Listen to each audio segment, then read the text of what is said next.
Okay, welcome to week 2. So this is my favorite week of the whole class because we read some of my favorite documents. So you're going to read chapter 2 of the text, which is the Constitution and its origins. And then you're going to read the Articles of Confederation, which is very tiny. This is a book of it. It's linked in the syllabus, but as you can see, very tiny. And then you're going to read Federalist number 21. The Federalist Papers were written by John Jay, who was the first Chief Justice of the United States Supreme Court, James Madison, the father of the Constitution, and Alexander Hamilton. 3 brilliant minds wrote the Federalist Papers in an effort to convince the country to ratify the Constitution. So you're also going to read the Constitution. You don't have to read the amendments. You can if you want to. There's 27 of them. They're short. But I really want you to read the Constitution. All of those materials are linked in the syllabus. And so you're going to read them, and then you're going to decide whether the Articles of Confederation and the Constitution have similarities. They do have some striking similarities. What are their most striking differences? Does the Constitution fit with the way government works today?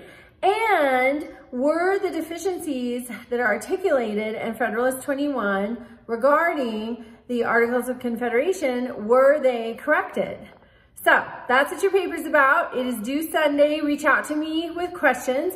But you might be thinking, why did we, if we had the Articles of Confederation, why did we have to scrap that and come up with a Constitution? Well, on February 21st of 1787, the Continental Congress adopted a bill that was introduced by Rufus King, and it made a provision that delegates would meet in Philadelphia on the second Monday of May in 1787 for the sole and express purpose of revising the Articles of Confederation. So they were supposed to revise the Articles of Confederation, but they did it in such a way that to preserve the Union. So James Madison is touted as being the father of the Constitution.